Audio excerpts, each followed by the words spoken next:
अस्सलाम वालेकुम वरहमतुल्लाहि वबरकातुह। दोस्तों, मैं मौलाना Mansoor Jamkhed Riyansh multi trade private limited में अल्हम्दुलिल्लाह 2 साल से काम कर रहा हूँ।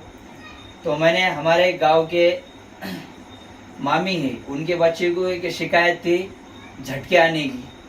तो इस वास्ते उनको अमृत जूस का हमने इस्तेमाल कराए थे। तो जब से अमृत जूस का उन्होंने इस्तेमाल कराए तो उसके बाद से लेके अभी तक कोई उनके बच्चे को झटका आया नहीं। अब हम पेशेंट के ज़बानी सुनते हैं, बच्चे की माँ से सुनते हैं कि दवा चालू कराने से पहले, अमृत जूस चालू कराने से पहले इनको क्या बीमारी थी और अमृत जूस चालू कराने के बाद इनको क्या फ़र्क हुआ, और उससे पहले इन लोगों ने कितने लाख रुपए दवा खाने में डाले, हम उनके ज़बानी सुनते हैं। तो मामी, आप बताएंगे कि आपके बच्चे को क्या तकलीफ थी? सर्वप्रथम मी माझं सांगते. माझं नाव विजया कोंडीराम घोडके, राहणार मी जामखेड. मी एक अंगणवाडी हेल्पर आपलं सेविका आहे.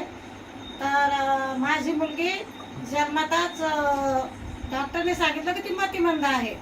तर तिला जन्मल्याच्या नंतर 1 वर्ष झटके आले आणि नंतर तिला एवढे झटके आले 7 महिन्याला, 8 महिन्याला, कधी 1 वर्षाला, कधी 2 वर्षाला. मी इतकी परेशान झाले तिला एवढे दवाखान्यामध्ये दाखवले, मोठे मोठे तज्ञ डॉक्टर, पुणा, औरंगाबाद, बीड, जालना. तर मग नंतर मला असंच मग जवळजवळ मी 7 ते 8 लाख रुपये घातले त्याच्यामध्ये. आणि मुलीला बिलकुल फरक नाही पडला. आणि मग नंतर मला असंच एक मेसेज मिळाला की हे औषध आहे अमृत ज्यूस म्हणून, तर हे तुम्ही वापरून बघा म्हणे. तर मग मी पहिल्यांदा एक बाटली आणली आणि तिला त्याने मला सांगितलं होतं 7 ml द्यायला, पण मी थोडं कमी दिलं म्हणजे माझी परिस्थिती तशी होती, माझ्याकडे पैसे नव्हते एवढे सारख्या बाटल्या आणायला, म्हणून मग मी थोडं कमी दिलं तिला. पण माझ्या मुलीला एक झटका आला त्याच्यानंतर 2 महिन्यांनी, आणि त्याच्यानंतर माझ्या मुलीचे झटके पूर्ण बंद झाले.